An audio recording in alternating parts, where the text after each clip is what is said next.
ready to get a result in this second moto. He said he wasn't even feeling tired as well, and he's got plenty more in the tank, hopefully, then, for this second moto.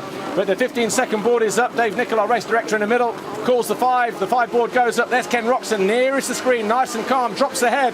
He got caught in the mind games with Stephen Frossard in the first race. He went a little bit too early when Frossard went, and that's what gave him a bad start, but he seems to have held his own around the inside here. But once again, it's the 2 Red Bull KTMs that fly through the first turn. This time, though, it's Hurlings around the outside of his teammate, and Simpson's in there as well in 3rd place. Harry Kulas around the outside in 4th, and we've got a CLS Kawasaki. Now, is that Frossard or is it Van Horbeek? But Muscan charges into the lead there around the outside of Jeffrey Hurlings, and look at the bumps on the straight. Now, at the start of the second, we've got all kinds of drama going on down here on board with Valentin Tellier. About 5 guys going in to turn 5 and ended up on the deck. 824, Nick Kuenberg in there. Jake Nichols, 445, look there in the orange. So Nichols, well, he's got a lot of work to do. 550, Sean Mitchell as well, the Motorvision Racing Suzuki rider. So suddenly, it's all fun and games out there on the circuit, and Jake Nichols left with a lot of work to do. But Marvin Muscat up front under the Tecker Bridge, working his way around the first half of the lap, and he's got his young 15-year-old teenage tearaway teammate just behind him, Jeffrey Hurling. Sean Simpson having a great start to this second moto as well in 3rd place. It was Harry Kulas on the Garibaldi Yamaha in 4th, and Ken Roxon 5th, slightly better than the start first time around, but he's still got a lot of work to do to close these guys down here at the front, Marvin Muscat and Jeffrey Hurling. So it's going to be a long old battle again for Ken Roxon. Remember, he was victorious in moto number 1 as Hurlings goes to the inside, and he's going to keep it tight through there as well.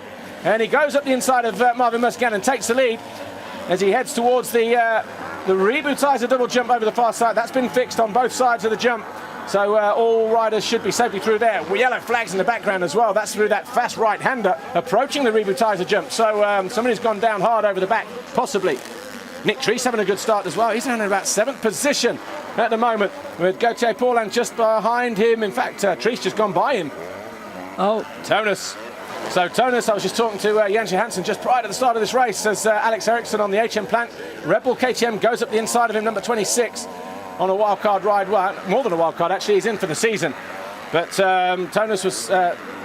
Johansson was saying that Tonus, he was happy with the 8th place that he got in this first moto, because he only scored like no points and a 17th last year. So the progress from one year to the next has been very, very good, and they're more than pleased with that. So Tonus, though, a lot of work to do in his second moto. Right, there's Ken Roxon. He's in 4th position, closing down and going around the outside of Ken Roxon, of Sean Simpson. So it was Harry Kulas that Roxon passed on the opening lap. And it's now Kulas down in 5th position. Frossard in 6th, Treese 7, as they were first time around. But we'll have to wait and see. Zach Osborne down in about 16th as he came over the line first time on the first lap. But we'll shake things up. 207.4 for Hurlings, Muscan 210. And then we've got 212.3 for Simpson, 211 for Roxon. So suddenly Roxon, although fast... Then the man ahead of him is still already 7 seconds down on that man there, Marvin Muscat. This circuit, very, very tough though, isn't it, Steve? Yeah, you know, there's a lot of bumps that you can't really see when you're coming into the corners. So right now is where Hurlings needs to put his head down and put in some good laps and get a nice big lead for when Roxon gets up there. Did you watch the MX-2 race at all, the beginning part of the race? Because obviously he came through pretty good, got to the front no problem. I think we're on board with Tellier there. Frossard nice and quickly out of the gate. That's Kromoff alongside him, number 30, and then Simpson coming in from the right, number 11. And Roxon having to get squeezed up the inside there at number 94 on that Tecker Europe Suzuki. Gauthier Paulin just to our right, number 21, back end over the rear of that Yamaha. As everybody else starts bunching up for turn 2. Very difficult turn. It's been smoothed out again for the start of the MX-2 race, but it wasn't for MX-1 for the opening moto, which came right after that. And Roxon goes through. So Roxon now up in the 3rd position. He's got clear track ahead of him. So it'd be interesting to see now. Well, there's the gap between him and Marvin Muscat already starting to come down. So Ken Roxon really pulling the pin here and chasing after the World Championship leader. He's 80 points behind Marvin Muscat at the start of the second moto is Ken Roxon, so he'll want to whittle that down to another couple of points if he can. And this is Roxon going past Simpson, I think. Yeah, just getting good drive, goes to the inside. Simpson tries to go high and wide, look on the orange number 11 Red Bull KTM.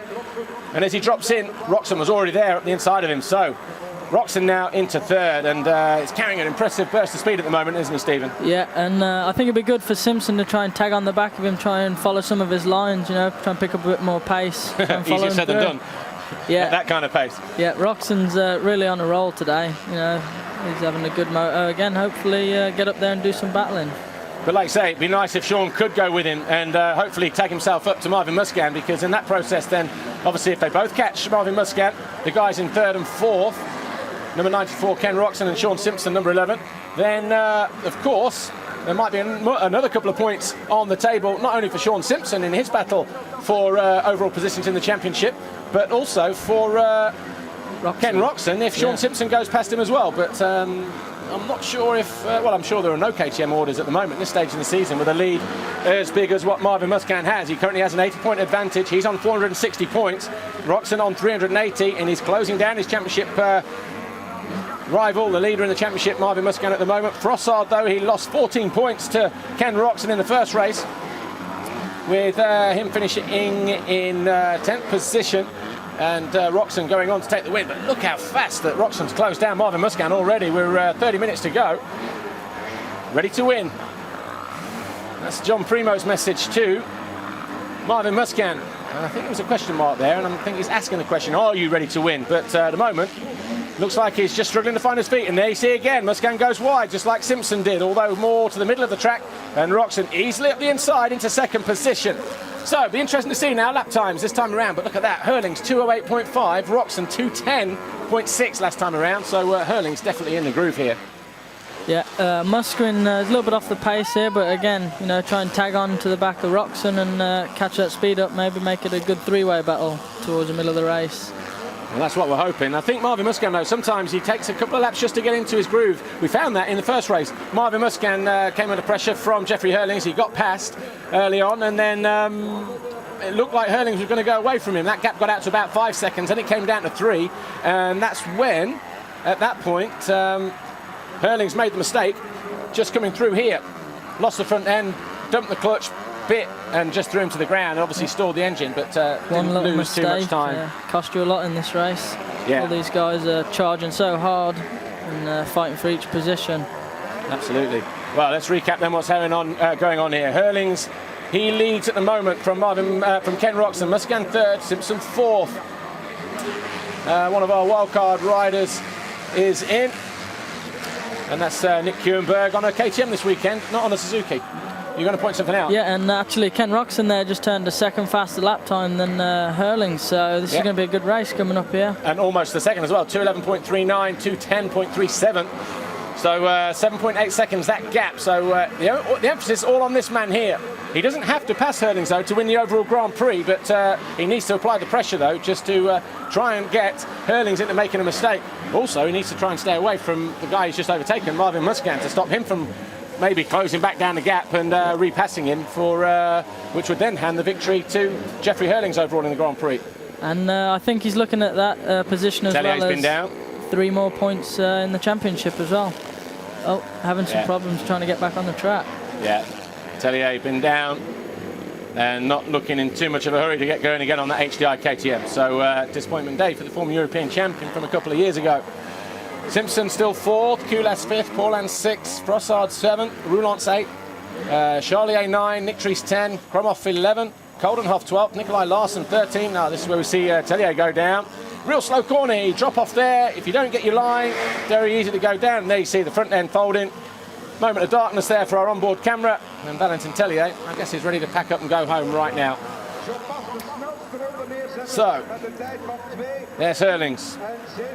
7.8, he was clear last time around. We'll see what it's going to be in a moment or two, because he's working his way around towards the finish line to complete what will be his 4th lap. It just looks so smooth out there and makes it look easy, to be honest, but those bumps are brutal out there.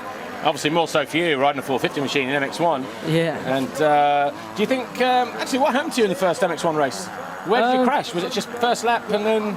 Just, just made a few mistakes on the first lap, and elbow's really sore from yesterday, got ran over, but... Yeah, you can't straighten it properly, can you? No, can't straighten that out, but looks like Hurlings isn't having no problems. 2:10.9, 2:12.6, so as soon as Roxon comes out with a 2:10, a second quicker than Jeffrey Hurlings the following lap. Guess what? Hurlings goes back out to 2 seconds and pulls back another second advantage. So it's 9.4 now, the gap. There's Gauthier Paulin. He's in 6th position, but already 26 seconds down on our race leader, Jeffrey Hurlings. So, wow, good turn of pace for Jeffrey Hurlings at the head of the field.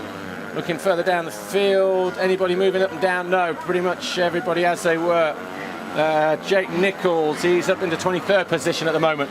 So Nichols got a lot of work to do. Well, not much to get in the points, but if he's not careful, this guy here, who's battling with in the championship, is going to eke out a bigger advantage, because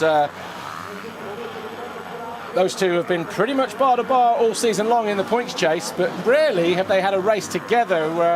You know, their results vary from one week to the next, and Harry Koulas, when Jake has a bad race, Koulas is there to pick up the pieces, and he's had a very, very consistent season as Harry Koulas. And out of contract at the end of the year as Tony Cairoli looks on. That's his dad in the background, just to his right, our left with the glasses. Trying to pick up on some lines, I think. The Hurlings is running. And there's Marvin Muscan. There's Tellier. Told you he'd be pulling that bike back in. So let's disconnect that onboard cam and take the helmet off and let's go home, boys. That's what he's saying. It's not that far to France. No. Let's quick get over the border before the traffic builds up. So Hurlings 9.4 clear of Roxon. Muscan 3rd, and that's him on screen. Muscan seems to be picking up the pace as well now, so let's try and see what he does for lap times this time around. Yeah, but at the same time, you know, he's got an 80-point advantage. If it stays like this, that gap's going to be down to 78 points. Yes, you know, that's just over 3 races if he were to have 3 DNFs. Here's Roxon getting a little bit loose through there, was he? Yeah, oh man, dragging them pegs. That was too close right You know there. what, that's the left-hander just after the double jump. And I was stood up there this morning, and if you're tight to the inside there was a nasty hole there in practice this morning, catching 1 or 2 guys out. And I noticed Roxon in the first race was skimming it, coming wide and almost cutting across it, but it looked like he just landed right in it plumb there and almost pulled him off the bike. And that would have been disastrous for him, because that would have opened the door for Marvin Muscan, who's only 6 seconds down on him, and certainly Roxon would have lost more than that. Simpson turning a faster lap time than Muscan that lap around. Yeah, 2:14.8. So it'd be interesting to see what Simpson's done. I actually thought, as an outsider, he might get on the podium overall this weekend. And I think from his first race result in Moto number 1 with a 5th, he'll just miss out on... he'll just miss out. At the moment, it'll be Roxon on 47, Hurlings on 45. Muscan 42, Simpson 34, but as we say, there's still quite a long way to go overall in this Grand Prix. Jeremy Van Hoorbeek having a disastrous Grand Prix so far this weekend for his home race, down in 13th position in the Moto at the moment, and only finished in 9th place, just ahead of his teammate Stephen Frossard in the first Moto. But it was Frossard who had a great ride, though. He came from 19th on the first lap and eventually got himself up into 10th place. Mattis Caro, on the other hand, had an even better ride on the Motovision Racing Suzuki. Started the first lap in 28th position, and the line of improvement throughout the race, he was up into 15th in no time at all before mid-distance, and eventually Caro went on to finish in 12th, equaling his best result of the season. But let's go down to pit lane now. I think we're going down to CLS Kawasaki, and let's hear what the team have to say about Stephen Frossard. We're going down there now. Here we go. Valentin, tell us just what happened then. Yeah, you know, I crashed very hard the first race. I got so much pain to my ribs, I think it's like broken, I don't know.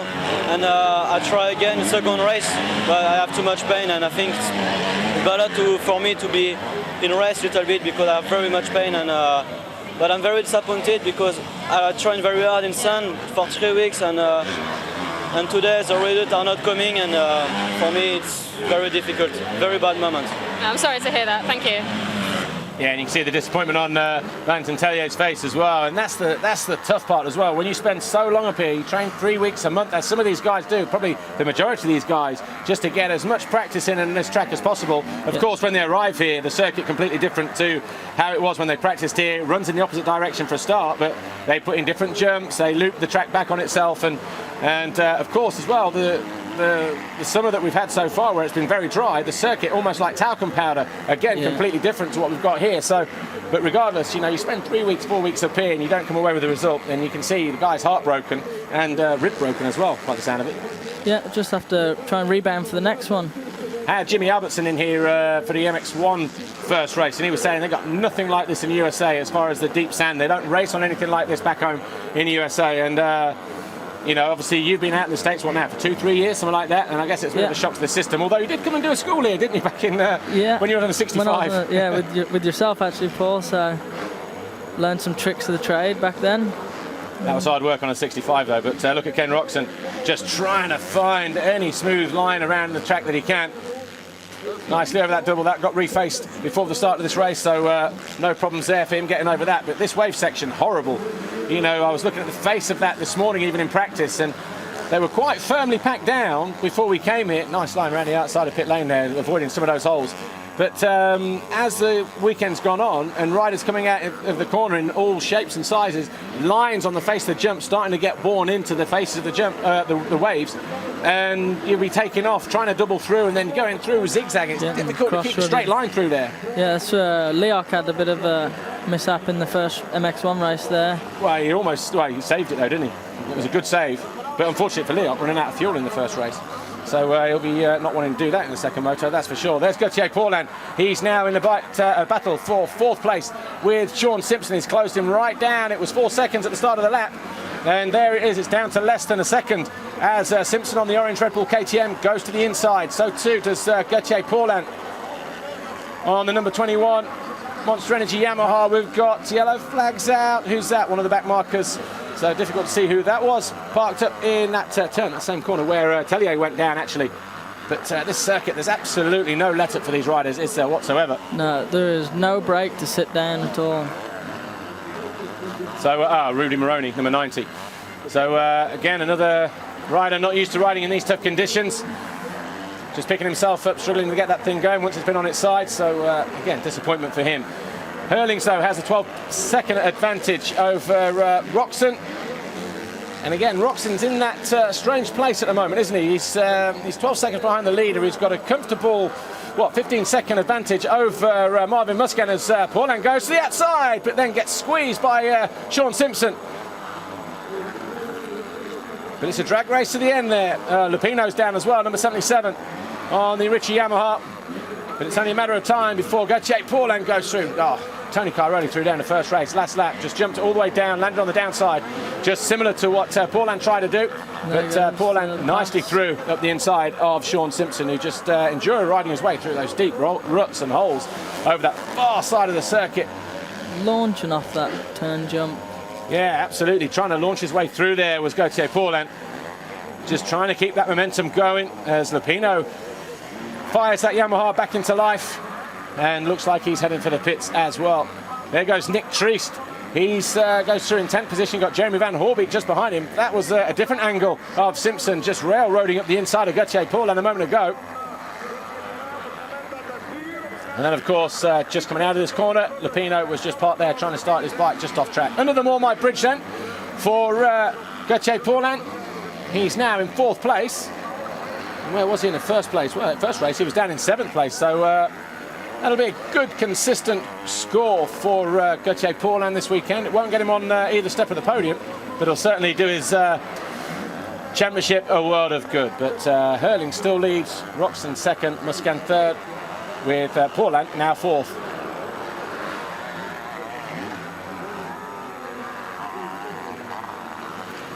So Gauthier Paulin then, who last time out at the Grand Prix of Sweden finished 3rd overall on that Monster Energy Yamaha.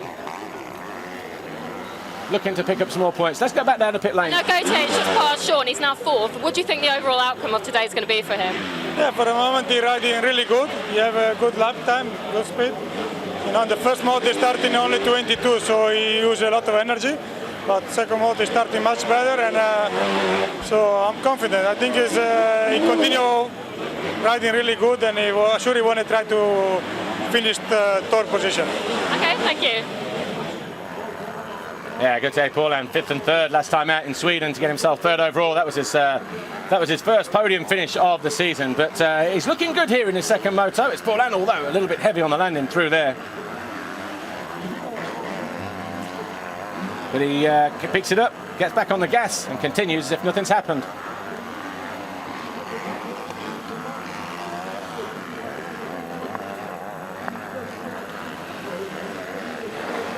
Ken Roxon, though, still there in second position, 11.8 down.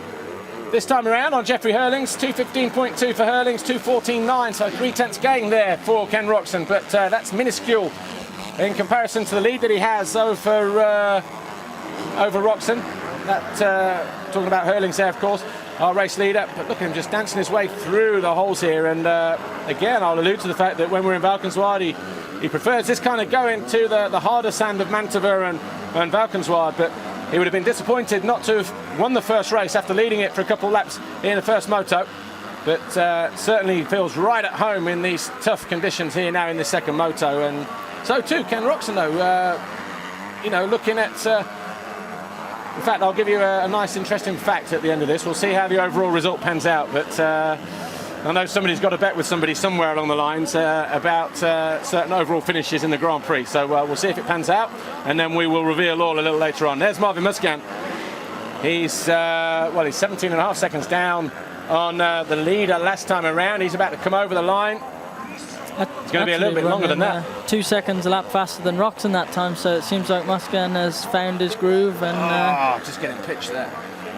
Yeah, over the line now, 2:19 for Roxon, 2:17 again for Marvin Musquin. So he's 15 seconds down on Ken Roxon in second position. It was Roxon that lost out 3 seconds that lap. So he's now 14 and a half seconds down on Jeffrey Hurling. So maybe a back marker, maybe a mistake somewhere out on track that we didn't pick up on. But Gauthier Paulin, though, he is in fourth place still on the Yamaha. He's 11 seconds down on Marvin Musquin there on the Red Bull KTM. Simpson having a good ride in fifth. Harry Koulas still sixth. Frossard 7 on the CLS Kawasaki. Joel Roulants, he would have been hoping for better in the second moto after a good solid performance to finish fourth in the first race. He's down there in 8th overall at the moment. Christophe Charlier didn't finish the first race. He's in 9th, so that's not bad for him as well, considering the lack of track knowledge that Christophe Charlier had in the first moto, because Charlier only lasted a couple of laps, actually, in the first moto. So conditions completely different to what he would have experienced the first couple of laps only that he did in the first moto. And I guess the team down there, Garibaldi Yamaha, would have got him dialed in to Harry Koulas's settings and engine settings, just to say, look, just go with it. Can't be any worse than what you would have had in the first race. That's Koulas. Oh, I thought he was landing short there over the double over the back there. But he's having a good season, is Harry Koulas, consistently finishing almost in the top 10 week in, week out as far as overall performances go. And he's 10th in the championship at the moment. So I'm sure he's going to be opening a few eyes. Somebody might pick him up on a good team for 2011 and get him on the cheap as well.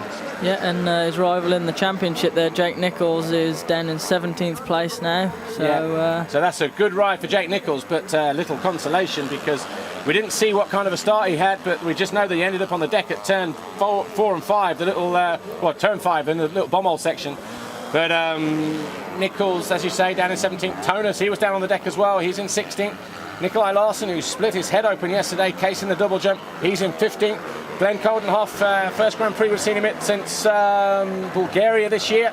He was in the points in Moto number 1 in 15th, and he's in 14th this time around. So the Yamaha rider having a good Belgian Grand Prix this weekend. Osborne having a slightly better ride in 13th on the bike at Cosworth Yamaha. He was 17th in the first moto. And Cyril Klein-Kromhoff, again another rider who's 11th in the first race, and here he is in 12th. So he's going to get some good points. It's Kromhoff, who's down in 31st in the championship at the moment. Only scored 10 points before we came here. So that's going to change. That'll lift him quite up the leaderboard quite considerably, somewhere just hovering around the top 25 mark. So it'll be a good Grand Prix for him as we look at Sean Simpson. He's down there in 5th, having been overtaken by Gauthier Paulin just a few laps ago.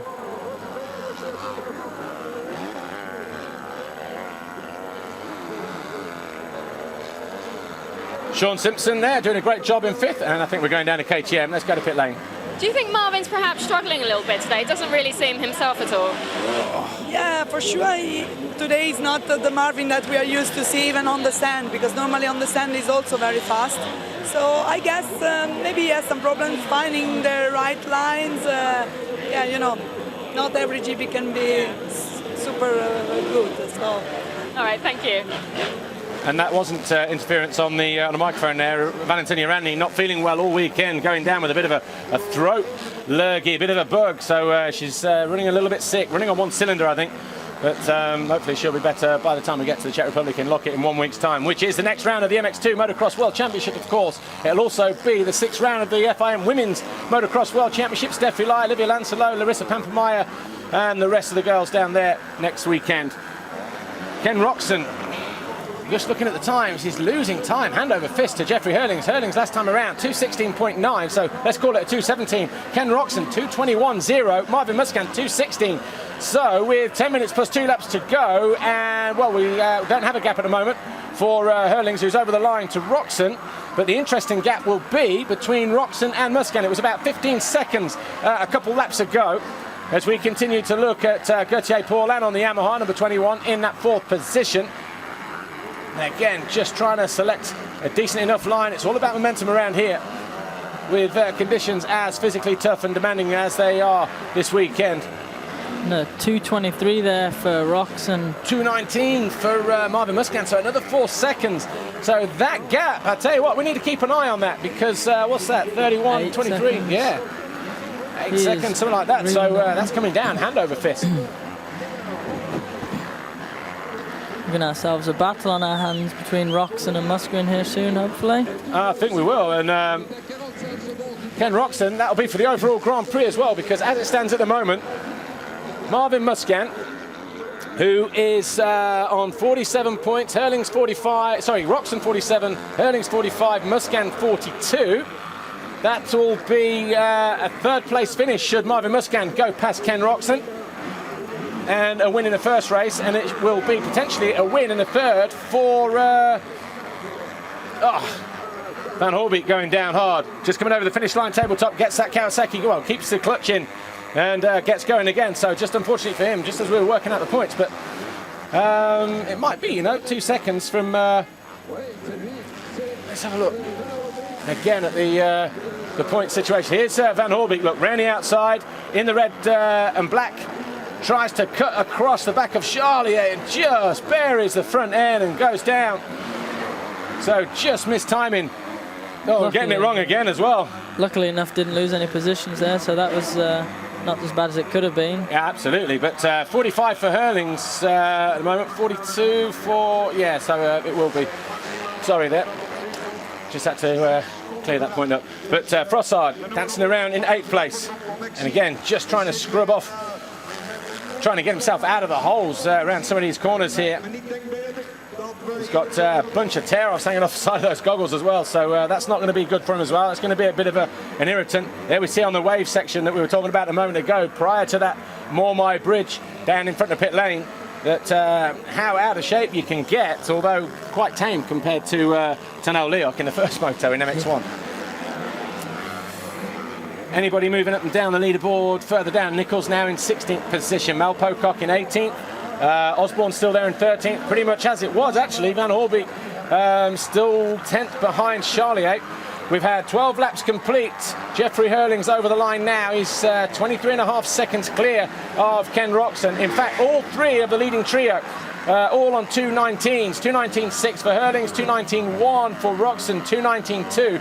So Roxon able just to stabilise that gap that was falling between himself and Marvin Muscan for that 2nd position, as Frossard, the back end on that CLS Kawasaki, just getting a little bit out of shape over the brow of that jump there prior to the final corner at Cafe. There's Sean Simpson, number 11. He's having a great ride in 5th position. It looks like he's got his fatigue problems well and truly behind him. The last few races, he remember we've had a month off from Grand Prix since the last Grand Prix in Sweden, which was in Uddevalla on the 4th of July. And Sean was pretty dejected, actually, a little bit detuned, saying that he just couldn't put his finger on it. He was going for tests on Monday after the race just to try and iron out what the problems were. But so far this weekend, he's felt great. He's been riding strong. His qualifying race was good. His practice times have been good. And he's putting in 2 solid performances this weekend. So hopefully, Sean Simpson on the Red Bull KTM just starting to turn a corner. And hopefully, the remaining 4 GPs, the first of which is next week at the Czech Republic in Lockett in a week's time, will be the start of things to come for Sean Simpson. Because not sure exactly what he's doing next year.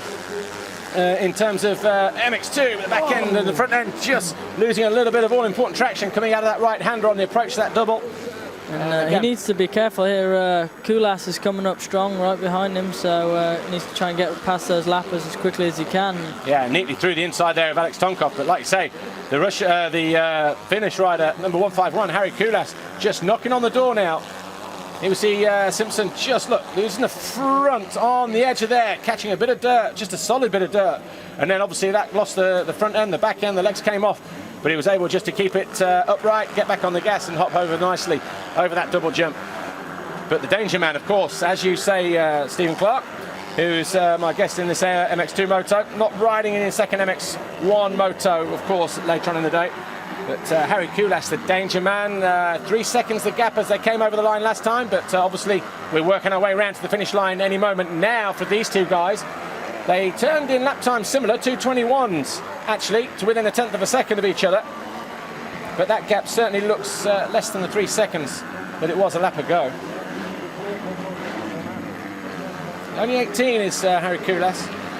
Simpson over the line, Kulas over the line, and it is down, is it, to 2 seconds. So a good lap that time around for Harry Kulas, 2:23 compared to the 2:24. That's still, what, 4 or 5 seconds slower than Jeffrey Hurlings, Ken Roxon and Marvin Musquin, are still knocking off 2:19s at the head of the field. Back marker time. Look like Stefan Olsen there, possibly just moving out of the way for Sean Simpson and Harry Kulas. But these guys certainly know they've been in a moto or in a Grand Prix this weekend, that's for sure, when they wake up tomorrow morning. But 3.5 minutes, that's all Sean Simpson has to hang on for here. He wants to get himself another top 5 finish so far. Sean Simpson, he's had quite a lot of top 10s. He was 5th in the first moto, so he's still there 5th in the second moto. That'll be a good, consistent score for him. Best Grand Prix so far though for Sean Simpson, 3rd overall in Belpouch. Different choice of lines there. Is that Peter Petrov? I think 152 on the SRS. Yeah, looks over his wrong shoulder. Simpson coming up the inside. That would have cost Simpson a little bit of time. But the good news for Simpson is Petrov gets in the way of Harry Kulas right when the Finnish rider needs to get drive, and then Simpson, as a result, loses all that drive. And look at that, blasting down the inside. Harry Kulas out of nowhere. Got good drive out of the left turn, got good slingshot action, and then bounced his way through that wave section. And now Harry Kulas is up into 5th place. So Simpson now in 6th. Has he got anything left in the next 2.5 minutes plus 2 laps to go to maybe go back at Kulas and retake that 5th position? Because they're all important points for the Scot, Sean Simpson.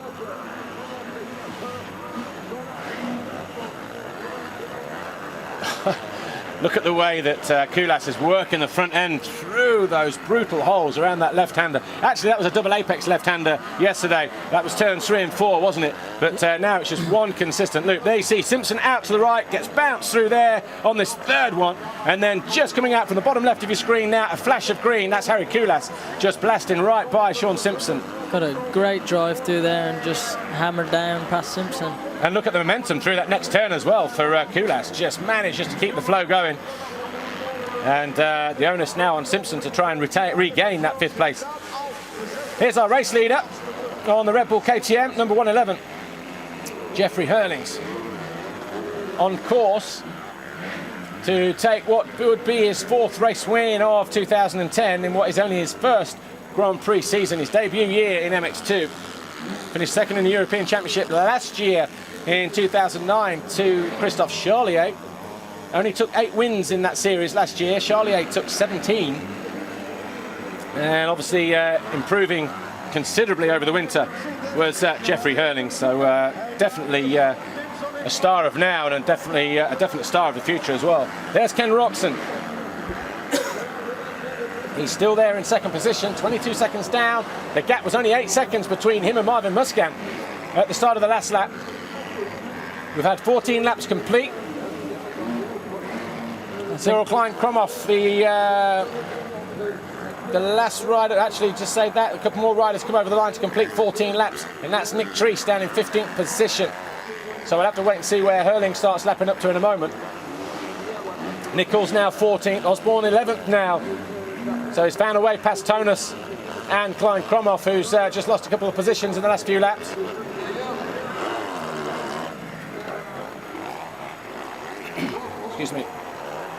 Ken Roczen, virtual GP winner. 2 laps to go. No, it's going to be 3 laps to go because Hurling's already through. Only 11 seconds on the clock as Roczen goes through. So this is probably going to be the longest 3 laps of Ken Roczen's season so far, because out of Marvin Musquin, Ken Roczen, Stephen Frossard and Jeffrey Hurlings, Roczen, who's second in the championship, yet to win an overall Grand Prix victory. Marvin Musquin has won 7. He won the first 2 in Bulgaria and in Italy at Mantova. And then he was 5th in Valkenswaard, and then he won 5 on the bounce, did Marvin Musquin, before placing 4th in Latvia and 5th in Uddevalla. Frossard was victorious last time out in Sweden with a 1st and a 2nd. And Jeffrey Hurlings victorious at his home Grand Prix in the Netherlands at Valkenswaard, and of course in Latvia, which was round 9 of the championship. But Hurling's doing everything right here. It was a shame for him in that first race that he made that mistake, because that obviously cost him. That dropped him down to 3rd place come the checkered flag. And that's certainly cost him at the moment the shot of the overall victory with what could have been a double moto score. Roland, which is, yeah, go on for a it. roll now, and got past Simpson, and he's coming up on Kulas now, so Roulance did that in the first race, actually. It took him forever to get going, but suddenly the last couple of laps, Roulance got a bit of a spurt on. And I'm just wondering whether he's actually just tried deliberately to conserve a little bit of fuel here. But there he goes, up the inside of Harry Kulas, certainly no doubt about it. Number 34, Joel Roulance on the Nissan JM Racing KTM. Just got the power down and just flew by Harry Kulas in the same manner that Harry Kulas flew by the Scot, Sean Simpson, a couple laps ago.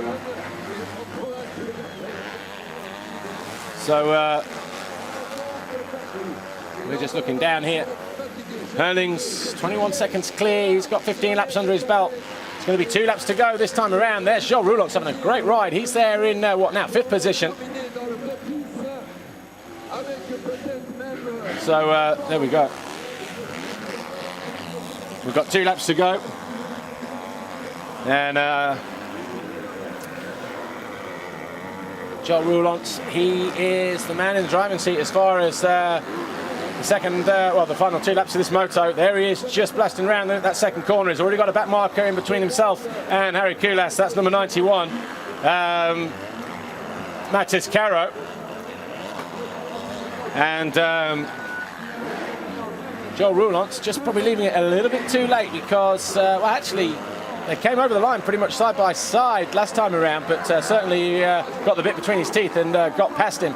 Gauthier Paulin a little bit further up the track from, I'll tell you what, Kulas not out of this yet. I think a moment in weakness there, probably didn't realise that Roulance was closing so hard. So Harry Kulas now suddenly has to pull the pin and go again, and it looks like he's going to challenge Joel Roulance here in the final 2 laps. So there's going to be a bit of a race on here for, 5th and 6th position. Joel Roulance there, number 34, currently holds that position at the moment.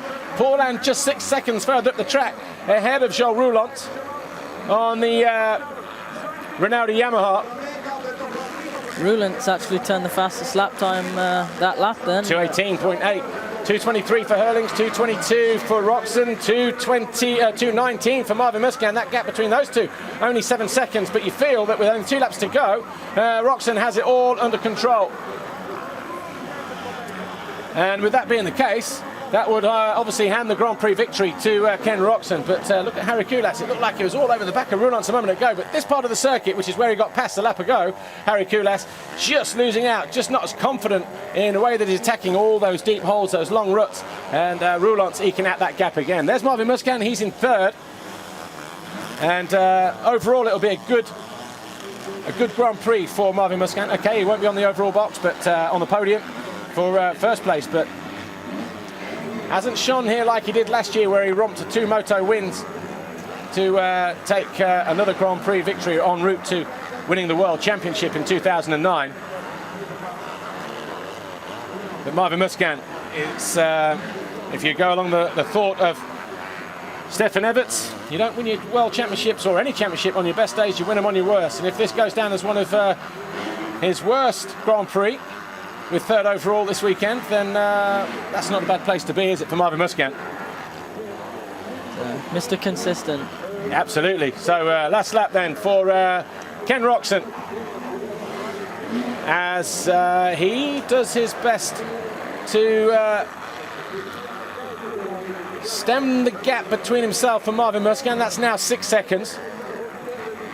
So barring a mistake, Hurlin's just taking it easy on these last couple of laps, trying not to make any mistakes. Go past all the lappers on 2 wheels. And that's the best thing, isn't it? You know, he's got 15, 16 seconds in hand, and just picking his way through here nice and gingerly. Doesn't want to make any mistakes. Can't back off too much though, because before you know it, that front wheel will get swallowed up by the sand, and that'll just put you down, and you don't want that on the final lap. Over the double jump though, salutes the crowd over to the left-hand side. Still got about just over, well, he's still got about a third of a lap to go actually. There's Roczen in the background, just entering the double jump in the background on that Takehiro Suzuki. But Jeffrey Hurling's doing everything right this time round. Got ahead of his teammate, and this time didn't make any mistakes. And it's going to be Hurling's picking up his 4th race win of the season. If he carries on like this, of course. Under the Mormai Bridge. Hey to the mechanics. Quick acknowledgement as well as he goes past pit lane. Through turn 19, the banked right-hander just prior to the second of the Red Bull jumps. And then that's where they cross turn 1. The start straight coming in from the left-hand side. And then into turn 2. Just doing everything right here. And it's just going to be a long lap for Jeffrey Hurlings. It's already a long lap anyway, 2:26. So Jeffrey Hurlings, he'll know exactly where Roczen is. Takes a quick look over his shoulder there, though. Nice and coolly done as well. Not many riders take their eye off the ball, just stood up through the waves in the middle of a corner like that. But obviously he has every confidence in his ability, does Jeffrey Hurlings, to be able to just look up and see exactly where Roczen is. But we suspect, as we've not seen him make any mistakes on this last lap, Roczen's still there in second position and doing a good job of holding off Marvin Musquin. But a quick look over his shoulder then, and Jeffrey Hurlings rounds the final jump and heads for the checkered flag for victory number 4 in 2010. And not sure how to celebrate there until he gives it a bit of a fist pump and a handful of gas as he landed. Jeffrey Hurlings, he's going to have to be content with the second step of the podium in what would have been his favoured conditions this weekend. But Ken Roczen, no doubt about it, thoroughly deserves his victory here on the Takehiro Suzuki. And as he mounts the top step of the podium, I wonder if Ian Calversbert from Fox has actually had a word with him yet, and or if Ken Roczen has actually found him out and said to him, right, where's my iPad, Mr. Calversbert.